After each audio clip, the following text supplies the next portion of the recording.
you had a conversation with Martin a few weeks ago about a game that you play when you go walking, about spotting rainbows.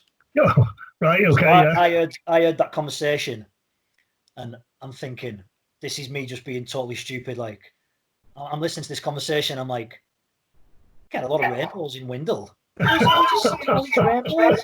And it was only later when I said to Laura, I said, I don't get what he's on about, and it was the NHS. Help our heroes stuff in the windows, like. it's quite interesting, mate, to be honest, because I think you know me quite well. That competitive edge came out. So what we started doing was what Martin found partly disturbing and partly really, really funny was that we flip a coin. So I'm 52 and he's 8, don't forget. So we flip a coin before we start, and then you pick your side of the road, whoever wins. So then when you go for your walk, you count the rainbows on that side of the road. Yeah. So the first couple of times I did it, I ended up walking past the cemetery in the Crem. Well, obviously there's no houses there, so I kept getting beat. So the conversation with Martin was the first time that I won, and I had a bit of a rocky moment, say street. You know what I mean? I was like, it was like on top of the stairs there with the Rocky film, and it was quite funny because he was like, "You really do need to take a look at yourself there." Yeah. So, but it's just like competitive nature. It's funny. No, everybody we were laughing about it. It's funny. So speaking of Martin, the same conversation that you had as well. You were talking about the book "Who Moved My Cheese." Yes, I was. Yeah. The first thing I sort of want to discuss is that, I mean, that's a book that I read maybe going back like 7 or 8 years ago, and I think you actually recommended it to me and gifted it to me.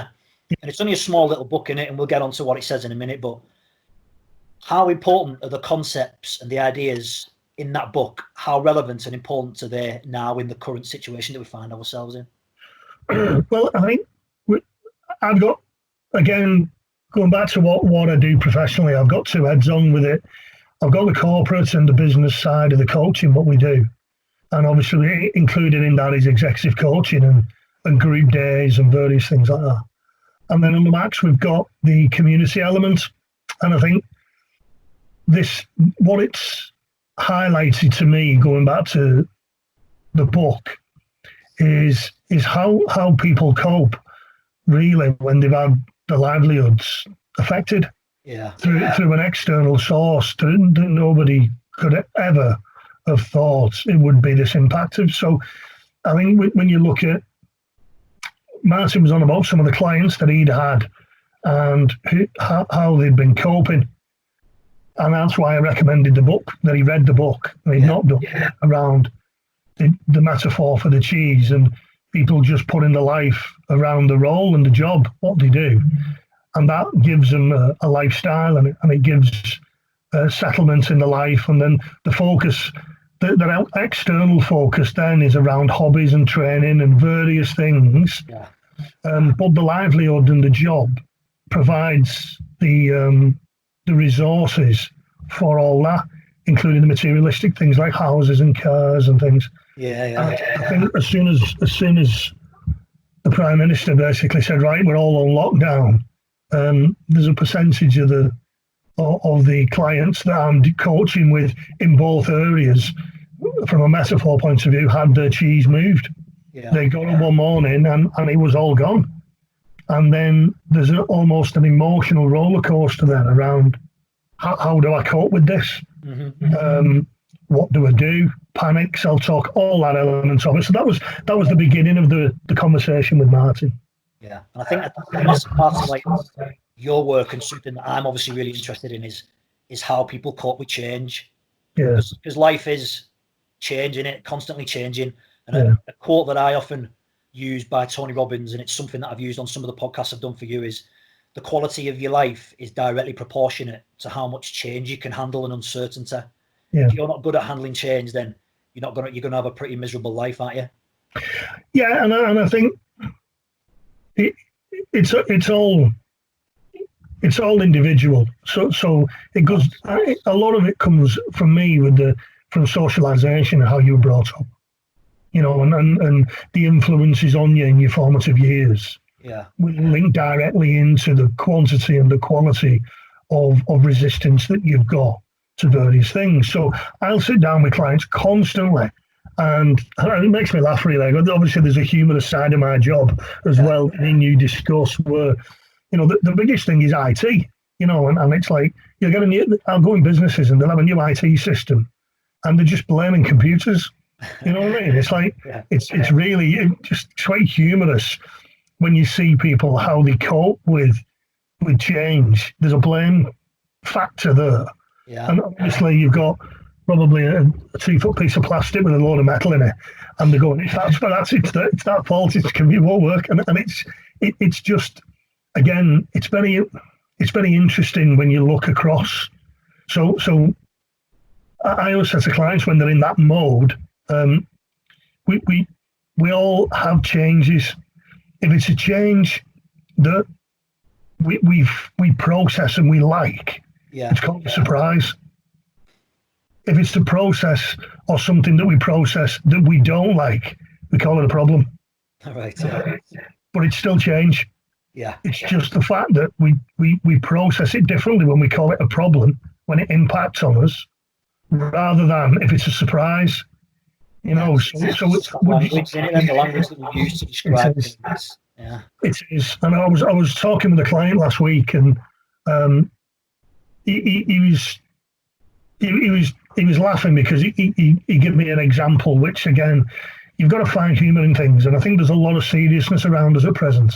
I'm not being flippant with the humour, but it does help people to move on and help people to cope.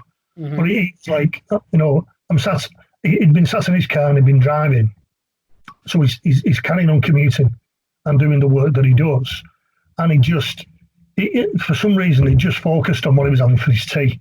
Now I was laughing at it because it was his favourite meal, and he said it was spag bol. So he's focusing all day or whatever, looking forward to going home and it being spag bol. And then when he walked through the door, the mince hadn't defrosted. There was a reason for it, and his wife basically said, "We're on curry and rice." Right. So he said the impact that had on me was weird after the conversations I'd had, because he was like, "Why am I being disappointed here? What's that about?" Self-talk, asking myself. And then he went back to the first conversation me and you started with the book, Who Moved My Cheese? Right. He was like, I need to be more flexible and not as tunnel visioned with the stuff that I'm expecting coming up. Right. And he said that was just an example where my wife hasn't seen me all day. She's worried about me because of all the CV stuff that's going on. I come through the door and instead of getting a smiley face, she ends up like receiving a bit of a grump, which would be, "Oh, I thought it was on spag bol." So what it's done with him is it heightened how he was reacting to the various things. Yeah. What we do in pressure, we latch onto things. So he'd definitely had uncertainty in his job. He was going out. He knew his family was worried about him. So he told me he'd latched on to the safety of, "I can't wait to get home and have a nice tea." And when that didn't turn out the way he wanted, that made his head fall off. Yeah. And it's got nothing to do with spag bol. It's got nothing to do with curry and rice. Yeah, of course. It's him and his thought processes of what he's latching onto during the course of the day. Right. Yeah. And again, that comes down to stuff we've spoke about, and it's something that, especially over this period we've been isolated and stuff that I've done in the past, your self-talk and what you tell yourself, the stories that you tell yourself. Yeah. I've been obsessed with a book recently, The Science of Storytelling. People will get bored because I've mentioned this a few times, but it's about the psychology behind the way we tell stories and our upbringing and how we form an identity. But it also goes into the theory of how you literally write a fiction book and how the two are intermingled. So I've been really, really conscious of what my self-talk has been like, especially doing these podcasts, being filmed, being on video. Yeah. Yourself, what am I saying to myself? And I don't think people realise, or some people might not realise listening to this, they actually talk to themselves in the first place. Yeah. Me and Martin and another lad who you probably interviewed, Gaz, we did a corporate job probably 6 weeks ago now, and I do an icebreaker at the beginning called story cubes. Right. So story cubes is something that it's like a kid's game. So basically, it's 9 cubes like a dice, and each side of each dice has got a shape on it. So basically, what you do is you ruffle the dice, you ruffle the 9 dice, you throw them on a table, and you make a story up of what you see. So we had groups. I had a group, two sets of managers putting together these stories and these using story cubes. Yeah. But then the whole point of doing it, that probably took about 5-10 minutes, to be honest. And it was quite humorous, and they all got to know each other and we had a bit of a laugh with it. But the serious side of that is the subject was health and well-being. So the information that we were passing over a 2-day period for those individuals was quite personal to them. Right. So what I created was a trigger word. Now, I did a lot of sports and stuff like that, as you know. We'll probably go into it later on, but when you're playing rugby or football, whatever, and you've got a call, so you have a call for a series of moves, and you call it something because it's quicker. Yeah. I call them the trigger phrases or trigger words. So I called it story cubes. So during the course of the 2 days, I said, don't do story cubes. If you've understood something, yeah, acknowledge that you've understood it. But if you've not, don't do a story cube and say you have when you've not. Don't come in day 2 and say, yeah, I've read all that stuff you've given me, Dave. I've been on the podcast. I've looked at this and I've looked at that. If you've not. Yeah. So don't create your own story cube around your status in the group. Be honest within the group, but also link that into your life and your work life. So how many story cubes? And again, I've done a lot of work with unemployed and at-risk individuals, and they're masters of story cubes. Yeah. You know, it's always the boss that had it in for me. They never look at me being late 13 times. Yeah. One of the things that's come across this book is about cause and effect. We build narratives, don't we? So it's never us, it's something happened and that's why this happened. And that's down to relationships as well. Yeah. You know, I've got corporate clients who's divorce number 1, divorce number 2, and they're heading towards divorce number 3. Right. You know, and it's like, what's the reason for it? And they'll always say, it's work, it's this, it's never them. Yeah. It's never them. It's always something else. There's a complex story cube. Is that because then it's so difficult to look at yourself, or is it because they're not aware that it's them in the first place? Why would that be? I think the whole point of that type of coaching is to hold a mirror up and be quite sensitive that the individual in front of you mightn't understand what they're doing and what the thought processes are, because they've never been given the tools to actually understand that. So never make assumptions either. You understand as a coach, you're dealing with people's lives. Yeah. But the other side is once that penny drops and you can put various things in place that mean something to clients that they can measure themselves by, then they'll start seeing differences. Yeah, yeah. So one of the guides that I put with this client was, you should be finishing at 3:00. Go home, see your wife, have tea. And he was like, you did exactly what you just done then. He just laughed, and I went, what's that? Why are you laughing? You know, I said, invest in your marriage. Yeah. Be proud of it. Don't feel that you need to stay till 7:00 every night. There are times, and that comes down to time management and delegation, where where is the stuff around family? And I think that's what this COVID-19 has made a lot of my clients look at, as inside the family unit. Yeah. And how they're functioning, and what the relationships are like with the individuals who are around them, sons, daughters. Some of them are living with parents. Some of them have parents living with them, wives, husbands. Yeah. Full scale, really. Do you think that'll be something that will be a positive coming out of this isolation or this COVID epidemic, that people will maybe realise what is really important to them and not necessarily the material stuff, the keeping up with the Joneses? Do you think it'll be more like they appreciate the family more, they appreciate the time with the kids, all that kind of thing. I think in an academic world, I'd say it would be really nice if that happened. Yeah. But I think it's a choice. It's a personal choice that I think a lot of individuals are driven differently. Yeah. Their approach.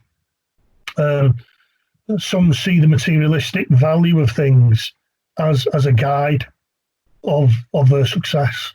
So a status, like, a status, but an internal status rather than an external status.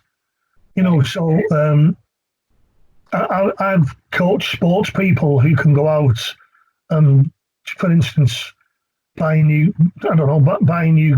laptop. But what they'll do is they'll put that within the training regime. Mm-hmm. So within, when I've scored 4 tries, or I've scored 5 tries, or I've scored 3 goals, well, I'll go and buy a laptop then. So then it comes down to self-discipline. So that's how some individuals that I coach use the materialistic world. Businessmen, it's not the fact that they'll drive around in a brand new car. It's the fact that 6 months ago they've said, if I work hard and I go and get that contract and do this. Yeah, so the reward. Yeah. It's very misunderstood from outside looking in when you look at it being materialistic, if that makes sense. Yeah, especially from what you're describing there, like a successful sports person or footballer. You see him driving around in the latest model of whatever car, and sort of society does have maybe a negative view on that, but I've never thought of it that way, that it is maybe the reward system that they've whatever goal they set out to do, the little steps they wanted to achieve for that season, that is their reward at the end of the season.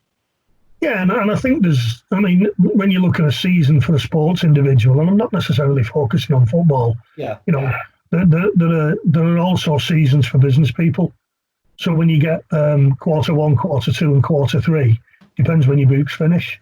Mm-hmm. So if you look in April to April for a financial year, from Christmas to Easter is your quarter 4. So what are you going to do different in that quarter 4? That'll get you reward. Now that might be a different location where you're going on holiday with your family. Somebody from the outside looking in wouldn't see that. They would just see in August you go into somewhere different. Yeah. But they wouldn't probably publicise the internal gains from that. Right. Quarter 1 from April to say July, before they go on their holiday, are they setting goals there? Because I know a lot of them do. Mm-hmm. If it's Christmas to Christmas, and this is again different, if they're running the books from Christmas to Christmas, and I know some of the organisations that we work with, they'll down tools first week in December because they're in Christmas mode. Some of the clients that I work with, that's their quarter 4. So that's so important that they get the most out of that 2 to 3 weeks. Yeah. And that's difficult, that. Because, I did it with Max. I started off with Exec. I was April to April. And then after 4 years, when we started Max, I put Max June to June so that it staggered the books. Yeah. But it gave me different goals. My quarter 4s changed completely. I see what you mean. Because everybody, it's quite well known in the profession as a coach that for some reason everybody gets out of bed on the 1st of January and wants change. You know what I mean? I don't know what that's about, but it does. So it makes that role very, very intense for the first, probably up to February half term.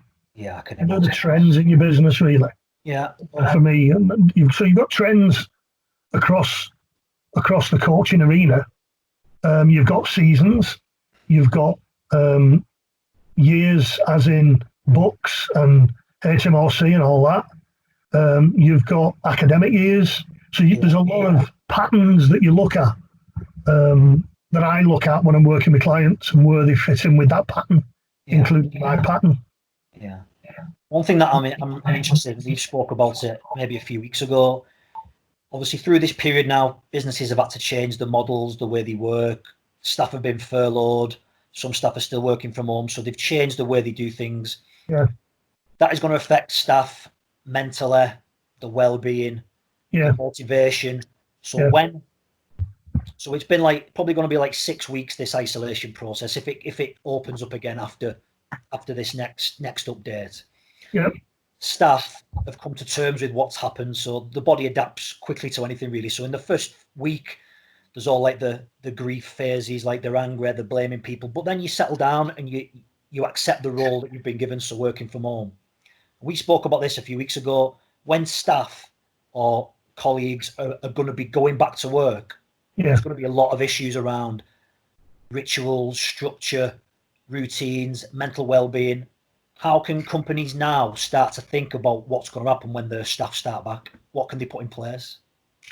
Well, we've been asked by 4 organisations to put a series of 2-day courses together, right, leading up to Christmas.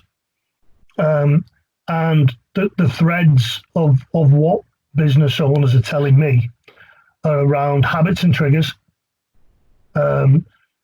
I've called it the reset button. It's individuals going back to what they were doing after doing what me and you are doing now. There's also a convenience issue, I think, where it's very convenient, walk down in the morning in your patio and open your laptop up and carry on working. Yeah. It's probably less convenient getting up at 5 o'clock in the morning, 2-hour commute into Manchester or Leeds or London, and then a 2-hour commute back.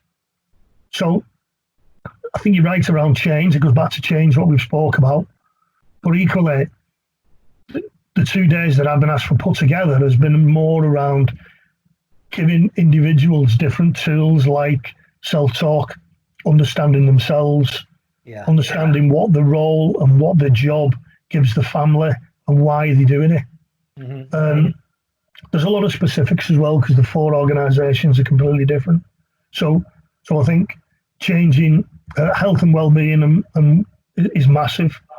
Looking at tools for their own well-being, so the self-managing, giving them an opportunity to either contact me as a coach, because that's what the businesses are looking at, or the mentoring work, or the line manager.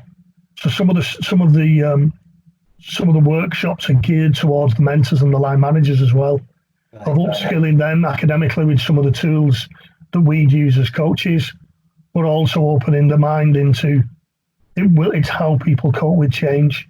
So is that going to be week one, staff turn up, you're running these workshops so people are straight into it, straight with the mindset stuff, the self-talk, so they've already got it there ready to get back into the work. It's been different. They've asked me to cater for both, so that they're not in people's faces really.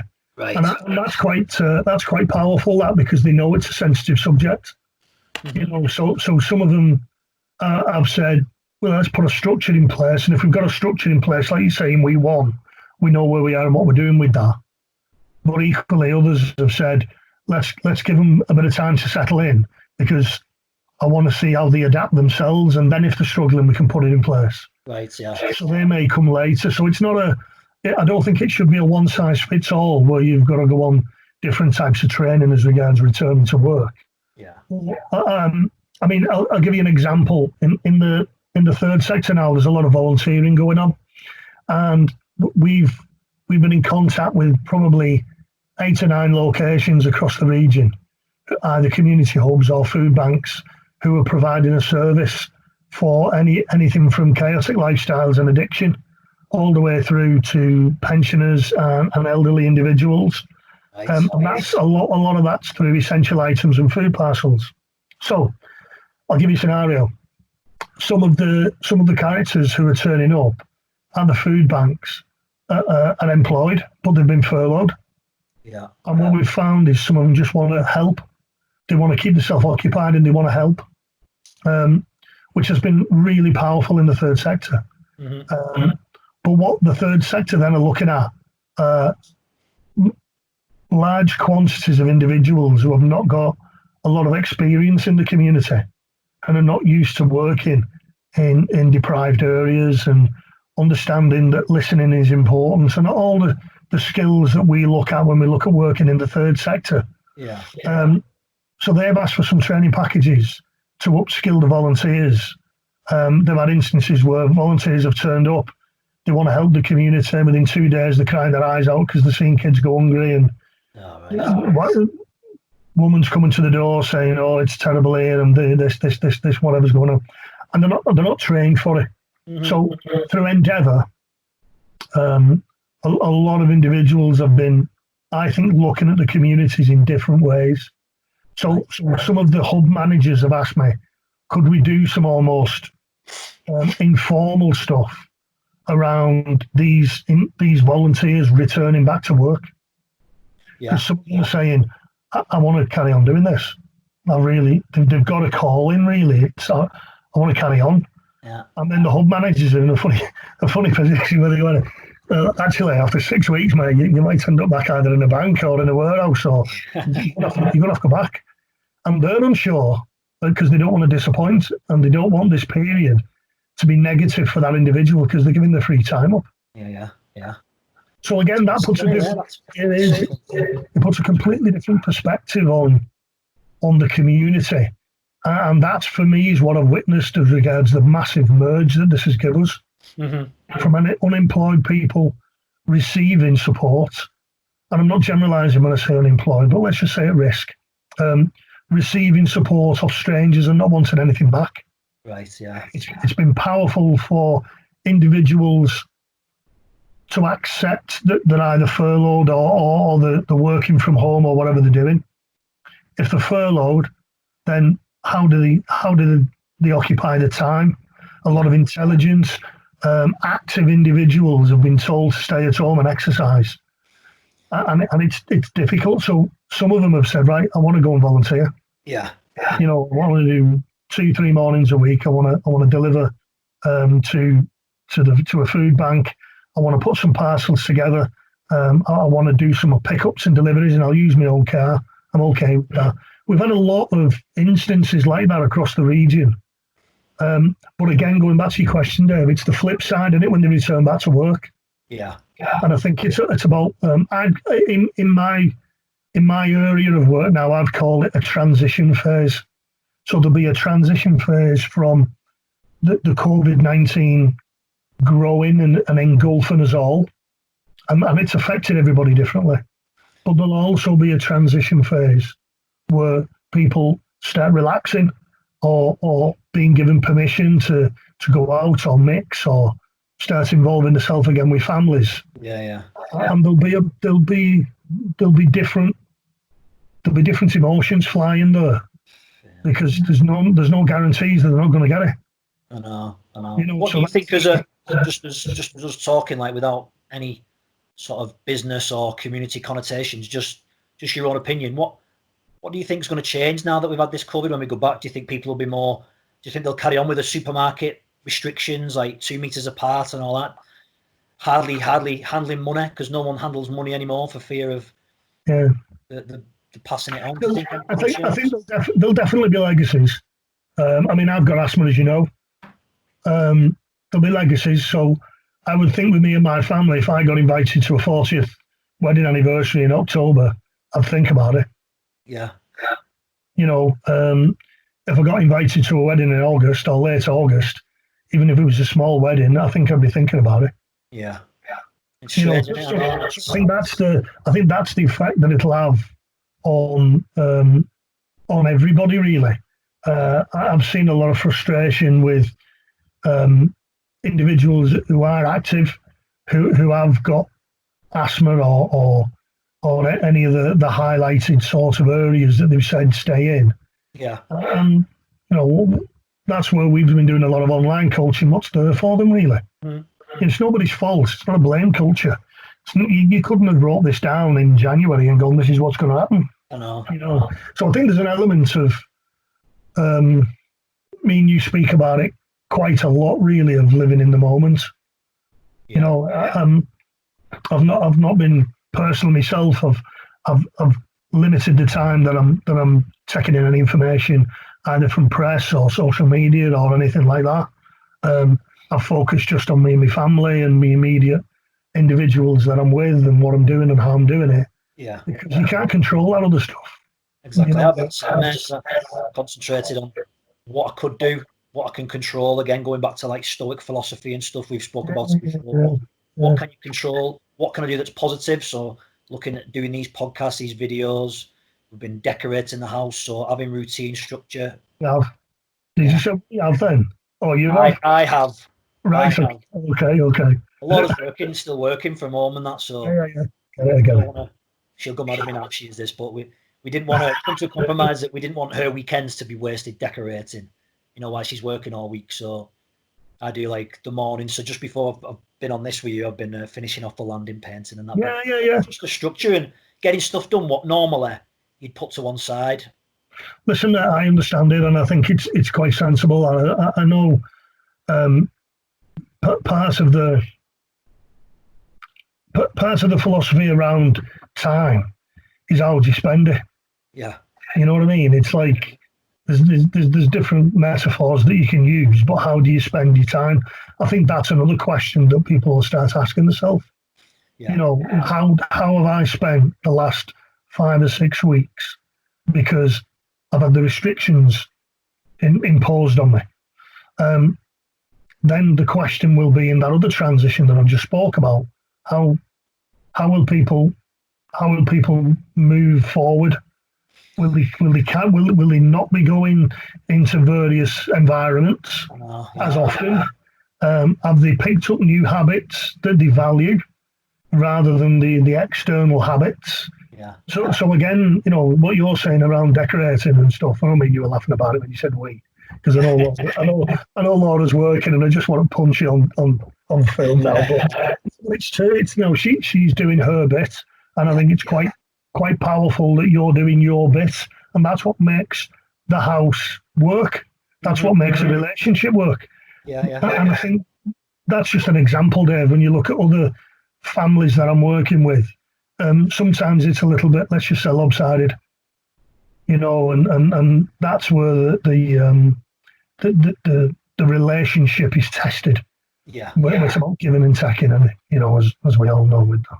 Yeah. I mean, there's been a lot of memes knocking about like before when we was in like the first week of this lockdown and that of how many sort of divorces they're going to be after this COVID-19, because people maybe aren't used to spending so much time with their family. So that's what I was saying before. Maybe it is going to change people's perception of, again, how they spend their time, but understanding that, do you actually get on with you? You know what I mean? Are you enjoying the time you spend with your partners, your kids? It is, and that's part of the. I think that's part of the challenge. There's a lot of reflective stuff going on as well around. I think that's what will come into. I feel the decisions to go back to work will be. You realise what you've got when you've not got it, don't you? Mm-hmm. You know what I mean? So just before you lose, or you think you lose something, it takes on a whole new level. Yeah, which is interesting, really, isn't it? Interesting because when people come out with that statement, you don't know what you've got till it's gone. And I don't want to talk. Obviously, there's people who've lost loved ones during this COVID. Yeah, totally. But it's interesting that you don't know what you've got till it's gone. But it's only, in this case now, it's temporary. So eventually we might get it back. Yeah. So normally, you don't know what you've got till it's gone. You never get it back. So it's easy to say in hindsight. But now we might actually get this thing back. So it might make you appreciate something a little bit more, knowing that it's not gone. You've just got time to reflect on, for this temporary time it's gone, but then you might get it back. So it might make people act a little bit differently. And again, Dave, that goes back to what you said before around how do we think we're going to come out of this? Yeah. I think that's key, will be how individuals start looking at a restaurant or a pub. Yeah. Do they look at it as, well, it's just what I do and it's normal? Or is it, no, actually, I appreciate it now. Yeah. And I'm going to go and it's going to be special. Yeah. But then when you've been doing it 5 or 6 weeks, is it? And I think definitely, and I think that's where a lot of the clients that I'm working with in all areas, the reflective tools that we use as coaches are so important to reflect back and reflect learning journals, making journals, creating your own personal journal. All that element is not doing it. It's drawing a line under it, looking back 4 weeks. Yeah. And a series of questions in front of you that will take you through different depths of thinking, just general. I mean, one of them was like, obviously I've just been doing it with my son now, but it's like, what's your favourite music? What have you enjoyed this over the last 6 weeks? Yeah. With him being 8, it's probably what he's did yesterday. You know what I mean? But there's so much stuff that he's done, like camping, reading, Peter Rabbit 2, Kindle, this. You know what I mean? There's a lot there. So as an adult, what I'm trying to do is show him that there are other things to do. He's really gone on the usual gaming stuff. We've got a Wii, but he'd sooner camp in the garden. Yeah. Again, for me, it's just how we reflect back on it. And a lot of business people don't have the correct reflective tools around them, really. Right, so is that something that's quite new to the business industry then, all the journaling and reflective stuff? And I wouldn't say it's new. Or just being sort of accepted as this can be useful? Yeah, there's a lot there. There's a lot there now that are understanding that the mental process of reflection that you can learn from. Mm-hmm. It's not just around doing it. So, I had a meeting today and it was this, and then I sat with the client and I did this. It's more of an overarching. When you look at the theory of it with the questioning, it's taking your client through those different phases of thought. Yeah. Of what's more important to them and letting them prioritise it. Yeah. There's a lot of generalised stuff out there, and I hate the word, when you look at goals and setting goals and this and that and whatever, but sometimes that can get lost. It can get lost in the reflective tool and looking and going, right, what have you done over the last 12 months? Let's move your business forward. What areas are they? Yeah. You ask yourself the question if you're intelligent. I don't need to phone you, come round my house and go, Dave, come on. And you go, what have you done in the last 12 months, Dave? So when you're dealing with intelligent individuals, they just need probably a bounce-off period as well. I call it a bounce-off period where they'll have all that information there ready for when I turn up. And that's quite powerful, because they'll go, I've increased my staff by 4, I've got this, I've made this much profit on that. Mm-hmm. I've got a really good team around me, but I think if I'm looking at growth in the next 6 months, I don't necessarily need that person as in a name. I need this type of individual regarding behaviour. Right. I don't want somebody who's really skilled. I want somebody who has got a good knowledge and they've got good rounded skills where they could fit in and do little bits of this, little bits of that, and then I'll sit with them and basically go, well, that's your interview process then, isn't it? So you know what you're looking for when you're looking at your interviews. Yeah. You're looking to ask the right questions at interview to get so that you can form a good database of information around the skills that you need to bring into your business. Yeah. Does that make sense? Yeah, it does, yeah. The thing about asking better questions is something that has appeared to me more and more, like the podcasts I listen to, the books I've read, the people I've spoke to, yourself included, Gary Fletcher, who we referred to before, Economics today. And that is a powerful thing, isn't it? Asking yourself better questions or asking people better questions. Yeah. And I think when you look at the questioning, if you go back to pure academic areas, the academic tools that are out there around questioning, around listening, around learning, teaching, they're all there. Yeah. They're all there. What you've got to try and do as an individual is mold it into something that works for you. Mm-hmm. That's the difficult bit. So you've got to mold it with the clients, understanding their personality, understanding their concentration span. Mm-hmm. So it can't be a one size fits all, and that's where a lot of the general coaching things or models fail down, because they're not personalised and not individualised to the clients sitting in front of them.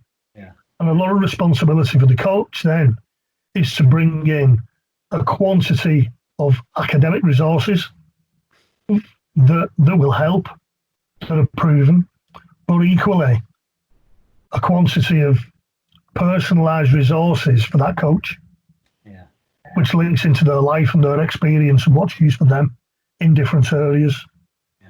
So that's why when I'm out, well, obviously you know me more than most, but that's why when I started my business, I didn't just want to be either a business coach because I'm in business. Yeah. Whereas actually, you're still working with people. You're working with behaviour. Mm-hmm.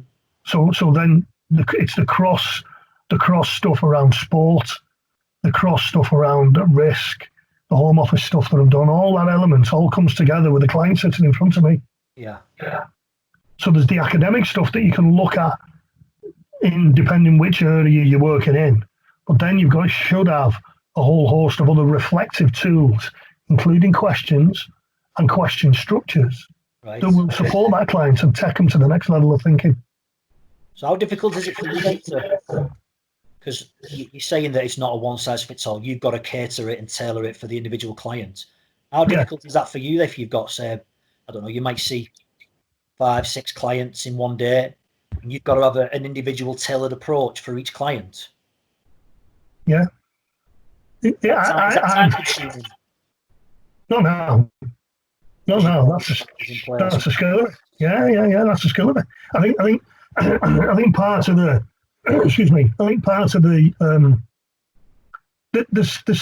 the answer to that really, when you say is it difficult? No, it's not. Purely because I love what I do. Yeah. So I think when you're doing something that you're into, that you love, it doesn't become a chore then. Yeah. So the learning side of it for me, I'm sitting in my office now, and I've got you on a screen, and you've been in my little office anyway, but it's just littered with academic books and various areas from different things that I can pull from. So I've got a physical note of reference here for me. Yeah. I don't necessarily use a lot of the internet stuff because anybody can go and get it. Yeah. It'll be there, and you can just throw it in. If it's totally internet stuff, while you're there in your little office, and you've got all those little wonderful books knocking about. Yeah, can you pick us 3 books that you'd recommend that people read, or that have changed the way? Just 3 books. Doesn't have to be the top 3, but 3 that come to mind that are relevant. Right, here we go. I've got one there.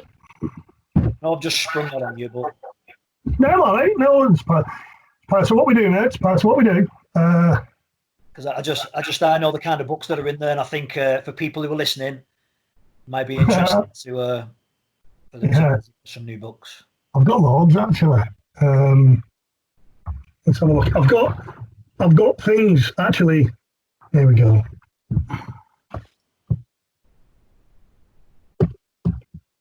Three randoms that stick to mind. I've got Stephen Covey. Okay, I know you mentioned that in a previous podcast. Effective people.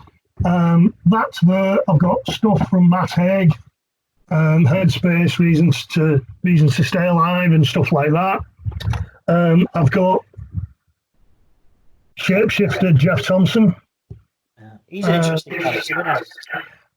Well, if you think about it, this is what I've just been saying. You've got 2 individuals there that I'm on about. That is like Stephen Covey and Jeff Thompson. Poles apart. Yeah, I know. So you might get 1% of each one that might fit a client. Yeah. So that's how I use the stuff that I'm doing. I've got Tim Paradox, Steve Peters when you're on about self-talk. Mm-hmm. You know what I mean? It's a whole array of my personal library of what I've got. Fear is another one. You know what I mean? False emotion appearing real, all that elements of it. Well, that's the third one, is the mindfulness one that I think you've got. Have you got that? Yeah, we have, yeah. We practice some of the meditations on it and that as well, yeah. So if you think about some of the structures that Covey's got, are there, and they're quite academic, because they always work in pyramids and graphs, don't they? You know what I mean? So there's all that elements of it. Thompson, for me, comes from a sporting background, and the author, very respected author, has got a background on the streets as well. Yeah.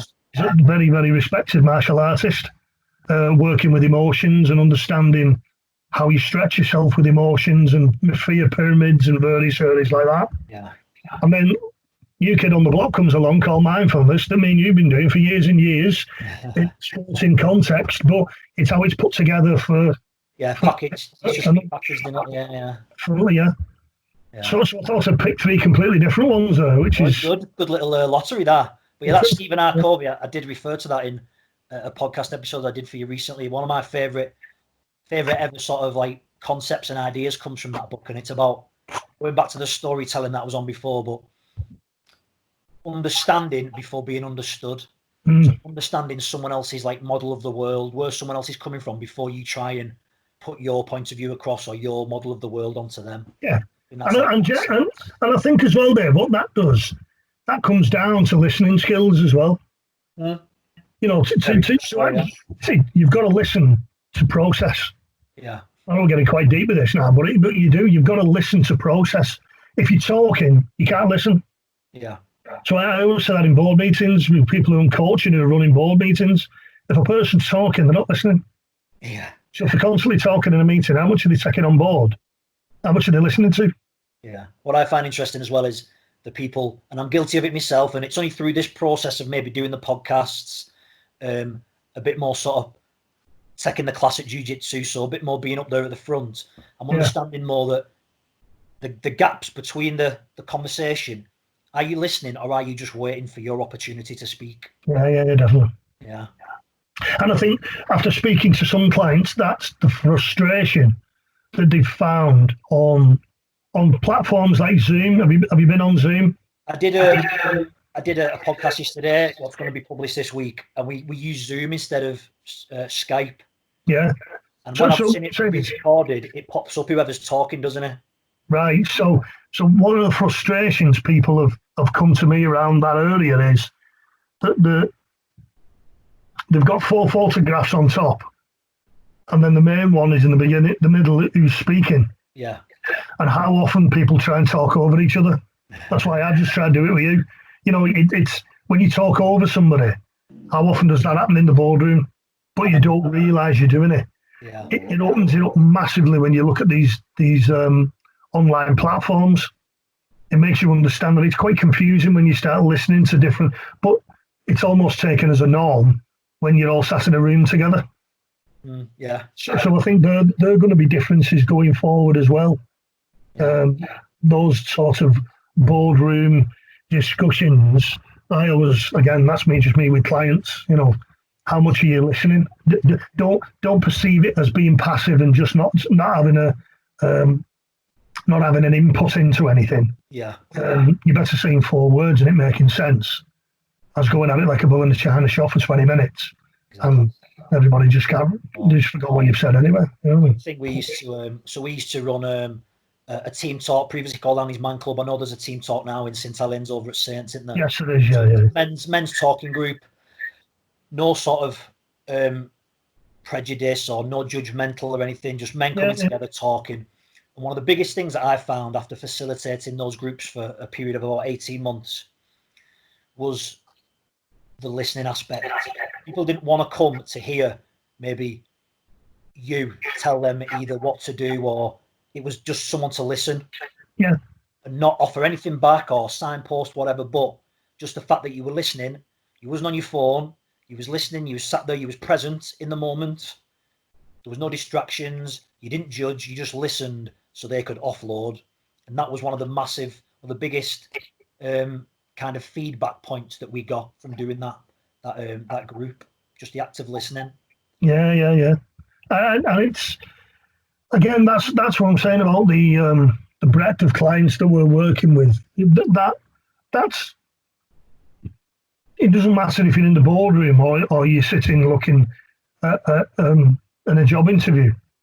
You know, those types of things. Have you got those skills? Yeah. Are you aware of those skills? Are you aware that you do jump in? And you might jump in because of nerves, or you might jump in because you feel very strongly about something.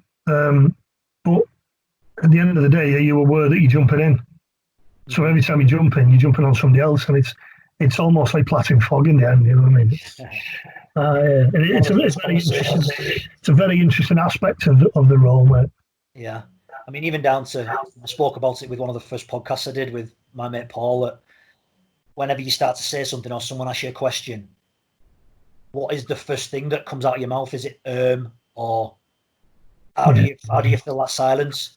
And one of the things that I went on a media training package, and it was, don't say anything, just breathe. When someone asks you a question, just breathe, and then give the answer that you want to answer with, rather than trying to fill it straight away with so. Yeah. Say what you want to say. And I think my background with the teaching stuff, when you do your training, you do micro teaching, it's brutal. You know, when you teach a 5-minute session, and then you've got 30 people critiquing it, from your language to your body language to what you're doing with your hands and how you're looking and what your gait is. Are you just talking to one side of the room, or does everybody feel included? When you bring that up, I helped you out a while ago now on a project that you did at CP United. And you did, yeah. Keith was there as well.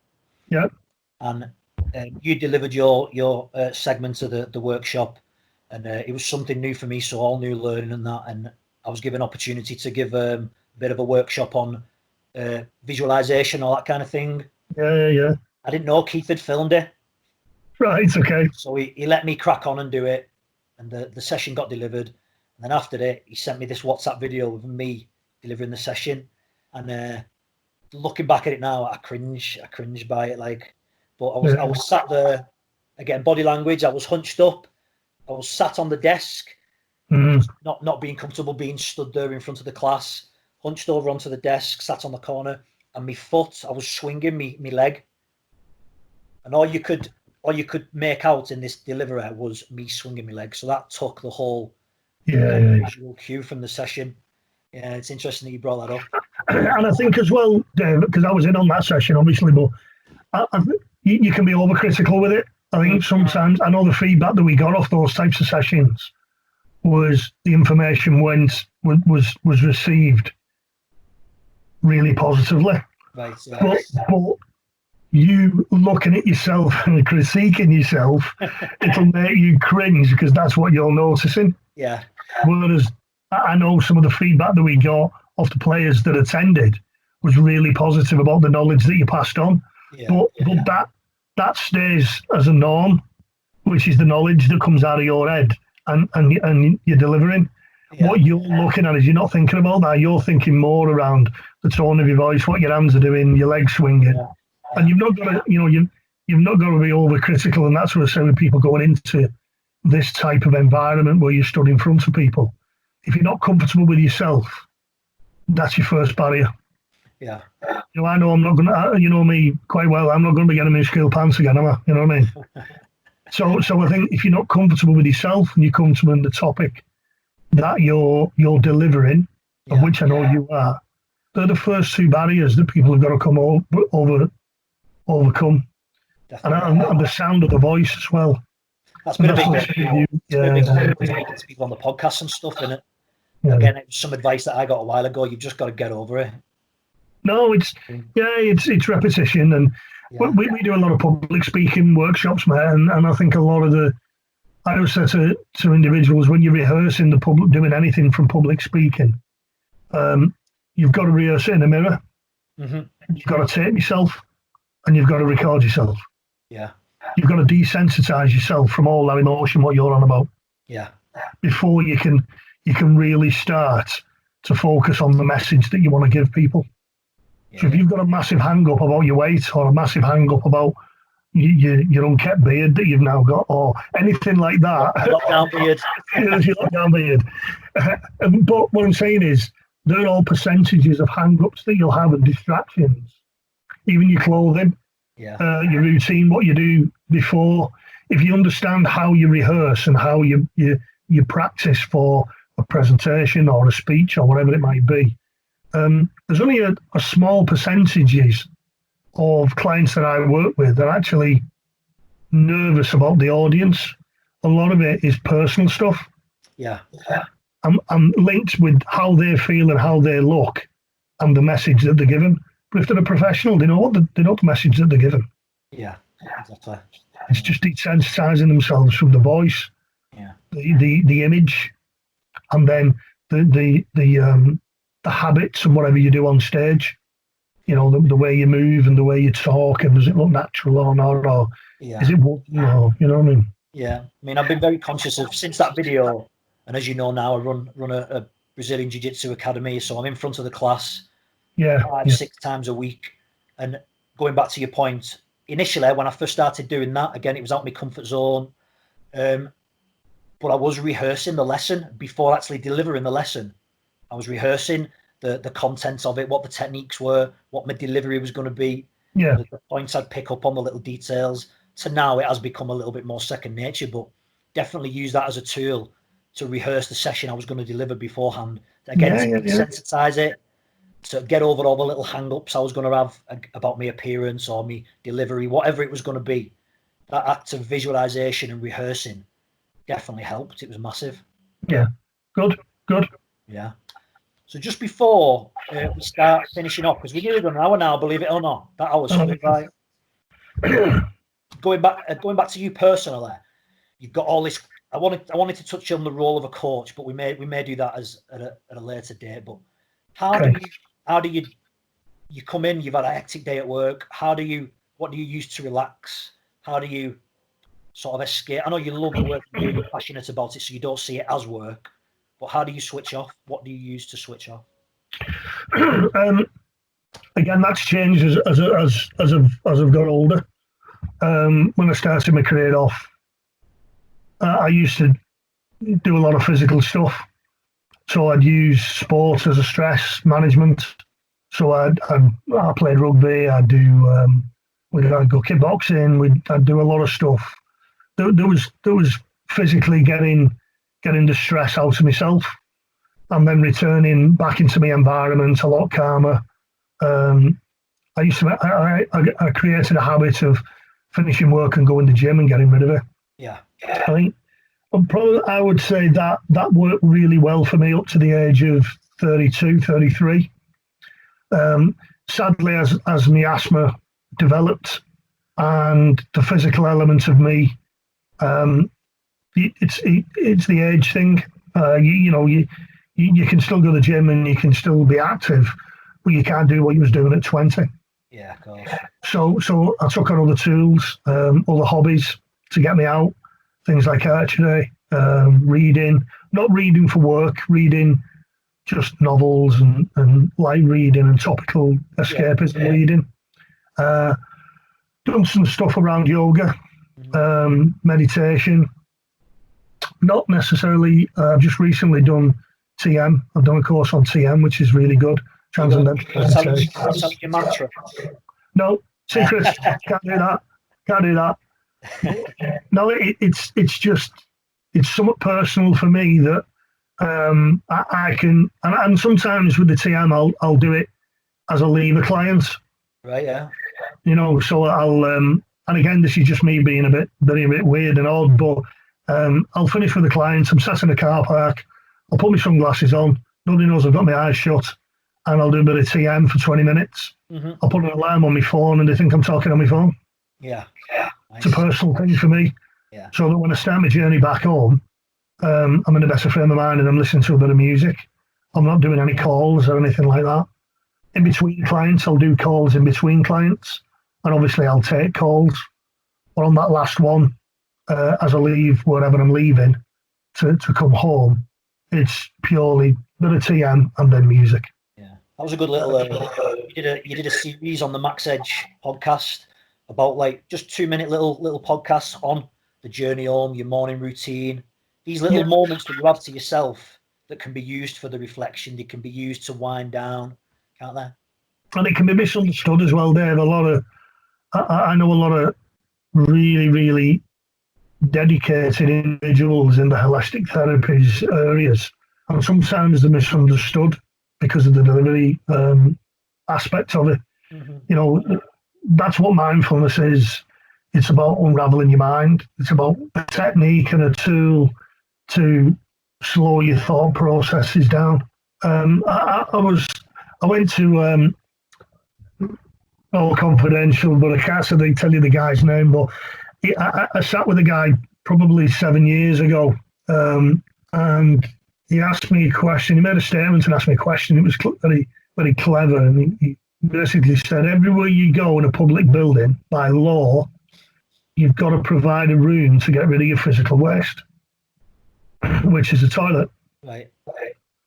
But sadly, there's nowhere where you can get rid of your mental waste. Interesting, yeah. And he said, what you've got to create when you're going in to various organisations is that you create a safe environment sometimes where people can get rid of their mental waste. Yeah. And then that conversation years ago prompted me to ask myself the question of how do I get rid of my hang-ups, my anger, my emotions. I need to do it differently now. Yeah. You know, so because it makes me a better dad, makes me a better husband. It just, again, it's about being aligned. So I'm aligned when I'm in work and I've got my head and body in the same place. But equally with different tools that people can take on board. And again, the tools are not just one size fits all, because I've learned this over the last 7 years, that, you know, you can come in, open the door with your family and you can be aligned with your family. So I know now when I need to be aligned being dad, when I need to be aligned being husband. I was also very aware where I was aligned when my dad and my mum were here.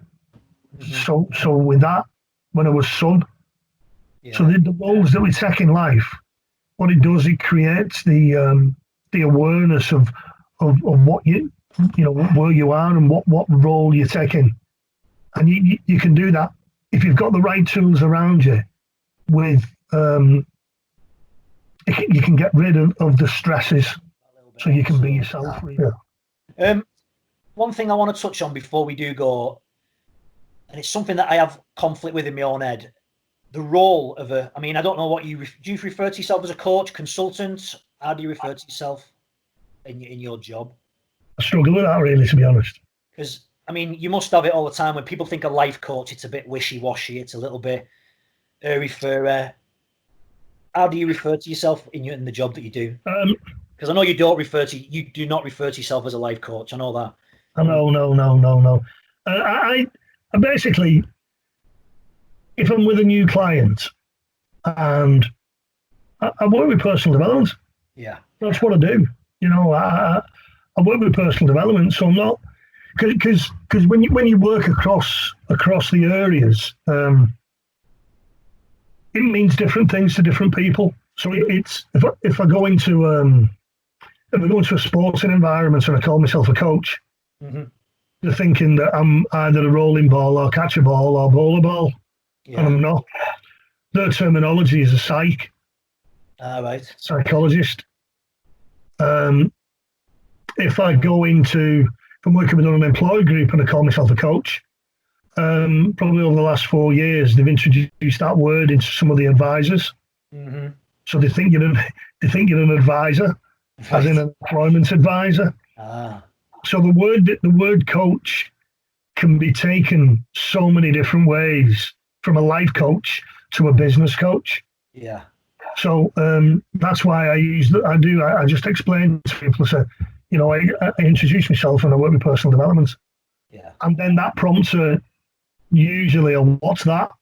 What's that? And then it depends what area I'm in then. Mm-hmm.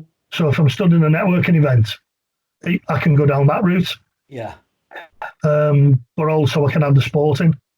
I can add the acting if I'm in a third sector meeting, and I'm still working with personal development, lifestyle management, different terminologies that I use that will, again, it goes back to listening, doesn't it?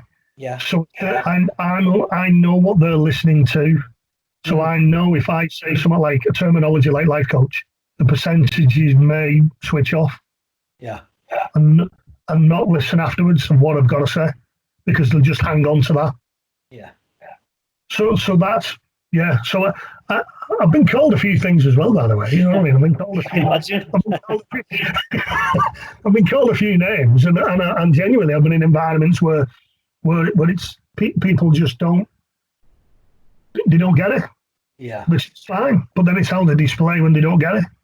Mm-hmm. You know what I mean? The image that comes to mind is always the Office, David Brent.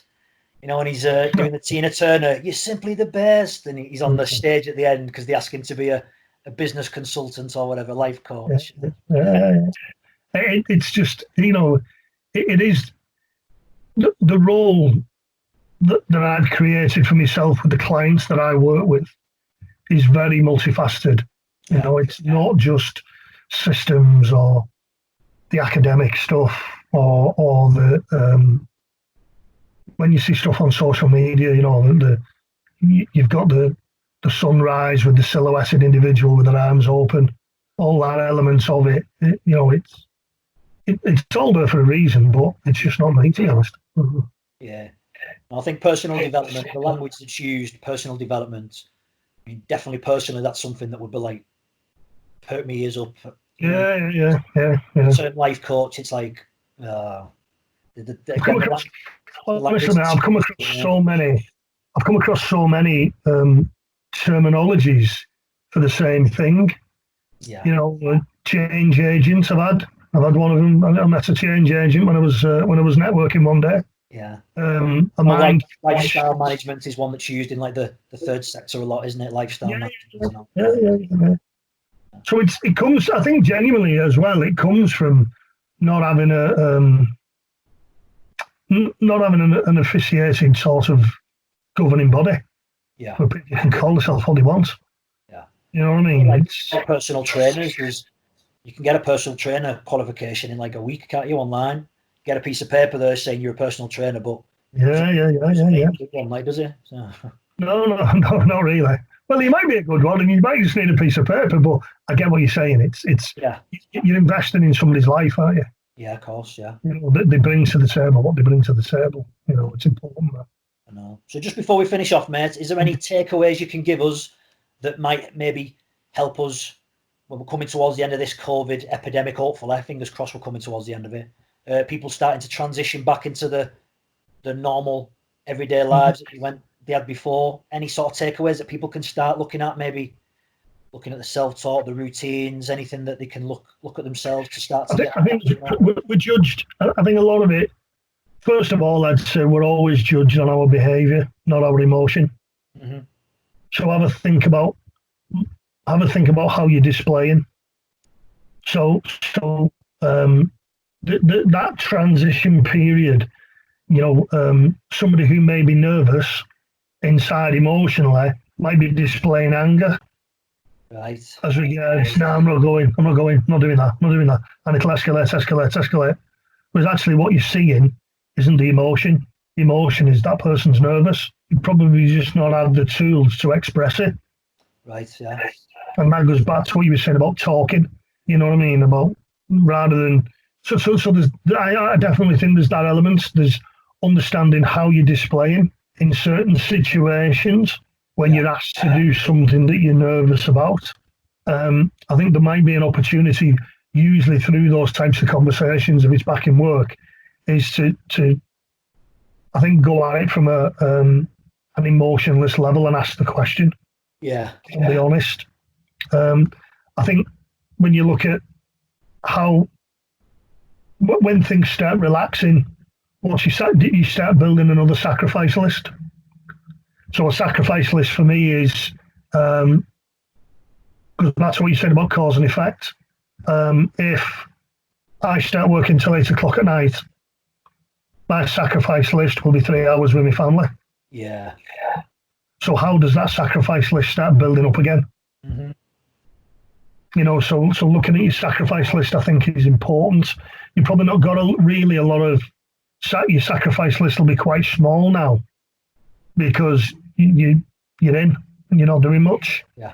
But as soon as you start going out, for every time you go out, even if it's family or what they're talking about, up to 10 individuals, and because I coach in different countries as well. So I'm coaching individuals in Spain and Germany, and Spain are just coming out of it now. So what they're finding is a nervousness about going out, Right. and a nervousness about going into places where they feel threatened because somebody's just stood at the side of them. Mm-hmm. And some of the individuals, the managers that I'm coaching over there, I'm asking them the question around, well, how are you displaying? Yeah. So do you ask the person, or do you remove yourself, or do you just explode like a stick of dynamite? You know, but everybody will notice the last one, which will cause friction. Yeah. So I think the awareness on how you're displaying, I think, will be massive. And also your internal clock and what you're telling yourself. Mm-hmm. And also the journals. If you're looking back over a week and you can identify 3 or 4 different scenarios that you felt uncomfortable with, of what you're telling yourself and how you displayed, Yeah.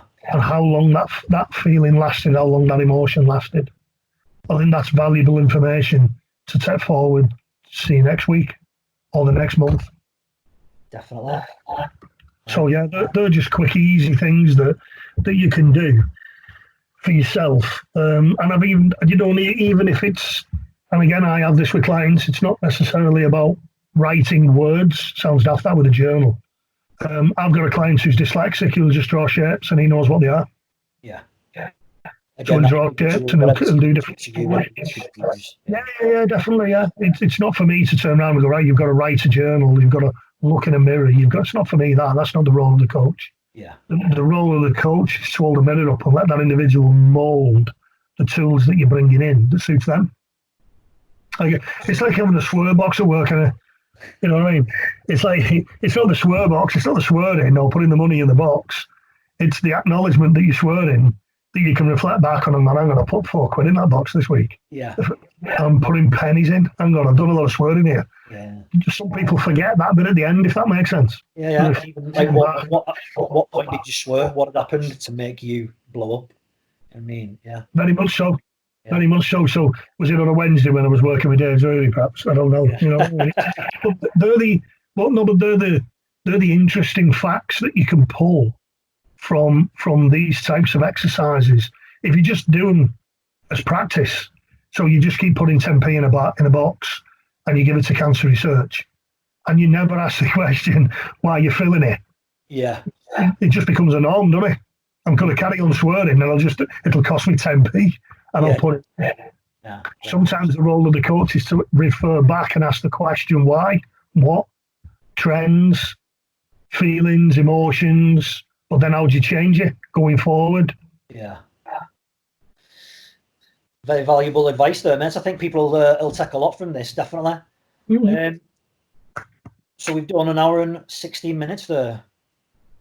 Yeah, it's good. It's good. Well, that was awesome, that. So we'll end there anyway. I appreciate your time, Dave, and in your little office. Yes. Yeah.